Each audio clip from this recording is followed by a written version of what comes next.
सच्चिदानन्दरूपाय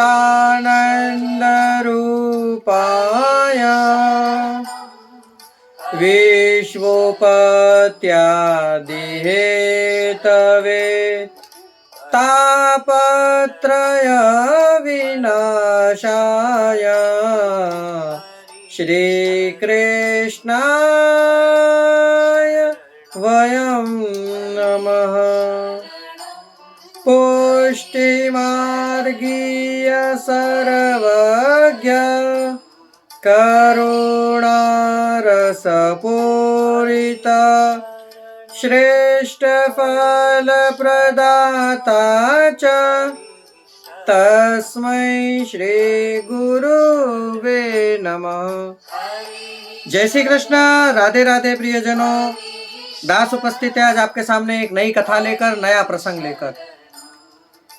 ये कथा उन महामुनि के बारे में है जो ब्रह्मा जी की छाया से प्रकट हुए।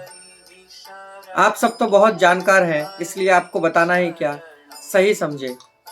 आज की जो कथा है वह श्री कदर्म जी की।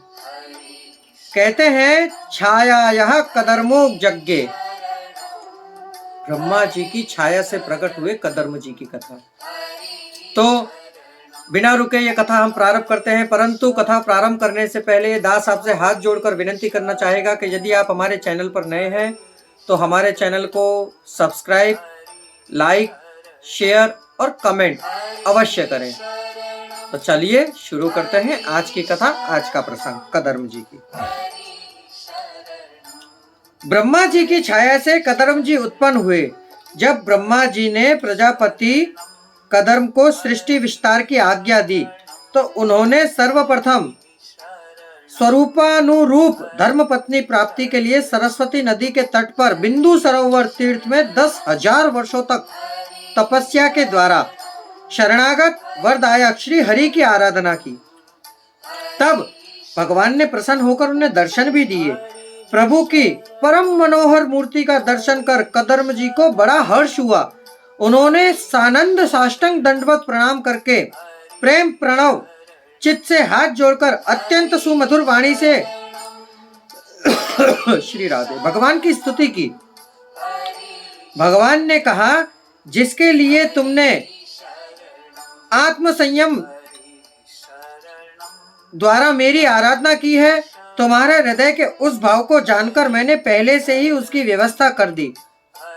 परम यशस्वी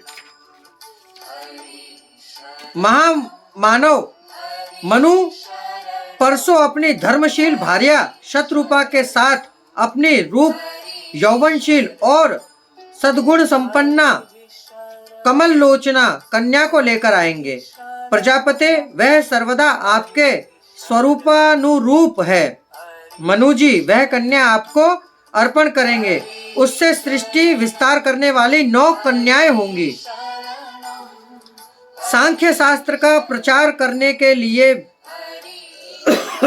मैं भी अपने अंश कला से आपके वीर्य का आश्रय लेकर आपकी पत्नी देवहूति के गर्भ से अवतीर्ण होऊंगा। यह कहकर भगवान अंतर्ध्यान हो गए। देखिए, कदर्म जी के वीर्य का आस्वादन लेकर भगवान श्री हरि भी देवहूति के गर्भ से प्रकट हुए, जो 9 बहनों के एकमात्र भाई थे। इनकी कथा बड़ी आनंद पूर्वक सुनेगा प्रियजनों, बड़ी ही सुंदर कथा है। इधर मनु जी भी महारानी शत्रुपा के साथ स्वर्ण जटित रथ पर सवार होकर तथा परम साध्वी मुनि वृक्षशिला कन्या देवहूति को भी बिठाकर भगवान के बताए संकेत अनुसार निश्चय समय पर शांति पारायण महर्षि कदर्म के आश्रम पर पहुंचे।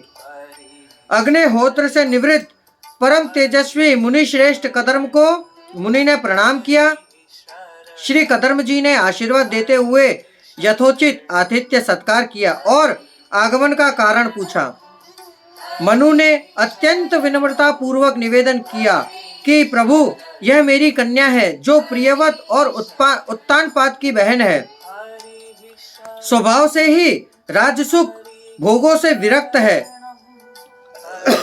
श्री राधे अवस्थाशील और गुण आदि में अपने योग्य पति पाने की इच्छा रखती है। जब से इसने नारद जी के मुख से आपके शील, विद्या, रूप और गुणों का वर्णन सुना है, तभी से आपको अपना पति बनाने के निश्चय कर चुकी है। हे द्विजवर, बड़ी श्रद्धा से आपको यह कन्या समर्पित करता हूँ, आप इसे स्वीकार कीजिए। श्री कदर्म जी स्वीकृति तो दे दी, परंतु शर्त पर। वह यह कि जब तक संतान नहीं हो जाएगी तब तक मैं गृहस्थ धर्म के अनुसार इसके साथ रहूंगा। इसके पश्चात भगवान के बताए हुए परम धर्म भगवद आराधना को ही मैं अधिक महत्व दूंगा। महाराज मनु ने ब्रह्मा विधि से देवहूति का विवाह कदर्म जी से किया और दहेज में भूरी भूरी बहुमूल्य वस्त्राभूषण भी दिए, अन्य आवश्यक वस्तुएं प्रदान की तथा मनु की आज्ञा लेकर वहां से अपने स्थान को चले आए। मनुपुत्री देवहूति ने काम वासना, दंभ, द्वेष, लोभ, मदादि का त्याग बड़ी सावधानी से और लगन के साथ सेवा में तत्पर रहकर विश्वास, पतिव्रता, गौरव, संयम, शुश्रूषा, प्रेम और मधुर भाषण आदि गुणों से अपने परम तेजस्वी पतिदेव को संतुष्ट कर लिया। श्री राधे। बहुत काल व्यतीत होने पर सेवा पारायण देवहूति के मन में संतान की अभिलाषा जागृत होने पर परम तपोधन श्री कदर्म जी ने अपने तपोबल से स्वयं दिव्य रूप धारण कर तथा देवहूति को दिव्य रूप प्रदान कर सहस्त्रों दास दासियों सेवित एवं समावृत होकर योग प्रवास निर्मित दिव्य विमान पर विराजमान होकर देवहूति के साथ बहुत वर्षों तक विहार किया। तदपश्चात देवहूति को संतान प्राप्ति के लिए समुत्सुक देखकर कदर्म जी अपने स्वरूप को 9 विभाग किए और 9 स्वरूपों के उनके गर्भ से अपना तेज स्थापित किया। इससे देवहूति को 9 कन्याएं पैदा हुई।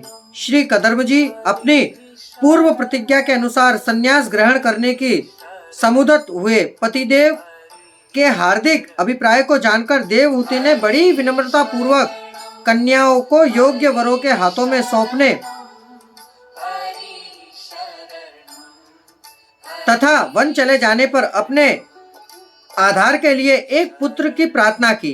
तब कृपालु मुनि कदर्म को भगवान विष्णु का वह कथन याद आया जिसमें उन्होंने स्वयं मनु का मुनि पुत्र होने का संकेत किया था। श्री कदर्म जी ने देवहूति को आश्वासन दिया और कहा, प्रिय, अधीर न हो, तुम्हारे गर्भ में अविनाशी भगवान विष्णु शीघ्र ही पधारेंगे। तुम संयम, नियम, दान और तपादि द्वारा श्रद्धा पूर्वक भगवान की आराधना करो। पतिवचन विश्ववासिनी देवहूति प्राणपण से भगवत आराधना में लग गई। इधर कदर्म जी ने श्री राधे ब्रह्मा जी के आदेश अनुसार अपनी कला नाम की कन्या मरीचि को, अनुसुया नाम की पुत्री अत्रि को, श्रद्धा नाम की अंगिरा को, हवीरभू नाम की पुलस्त को, गति पुलह को, क्रिया कुर्तुक को, ख्याति भृगु को, अरुंधति वशिष्ठ को और शांति अथर्वा को समर्पित की।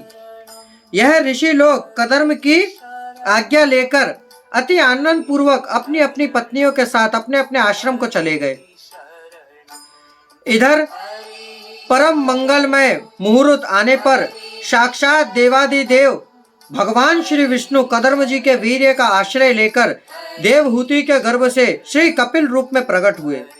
देवताओं ने दुमदुबिया बजाई, पुष्प वर्षा की, ब्रह्मादि ऋषि दंपत्ति सौभाग्य की सराहना करते हुए कपिल भगवान की स्तुति की। कदर्म जी ने पुनः पूर्व प्रतिज्ञा के स्मरण को श्री कपिल भगवान की आज्ञा लेकर उनकी परिक्रमा की और प्रसन्नता पूर्वक वन को चले गए। वहां परम भक्ति भाव के द्वारा सर्वंतर्यामी सर्वज्ञ श्री वासुदेव में चित्त लगाकर अपने परम पद प्राप्त कर लिया। भगवान श्री कपिल देव भी माता देवहूति को तत्व ज्ञान का उपदेश देकर गंगा सागर संगम पर जाकर भजन में प्रवृत्त हुए। देवहूति भी भगवान के श्री चरण कमलों का अनुचिंतन करती हुई भगवत धाम को प्राप्त हुई। देखिए प्रियजनों, ये थी महामुनि कदर्म की कथा। यदि आपको यह कथा उचित लगी हो, आपको आनंद पूर्वक लगी हो, तो हमारे चैनल को सब्सक्राइब अवश्य करिएगा। अब हमें आज्ञा दीजिए, कल फिर मुलाकात होगी नई कथा के साथ, नए प्रसंग के साथ। जय श्री कृष्णा, राधे राधे।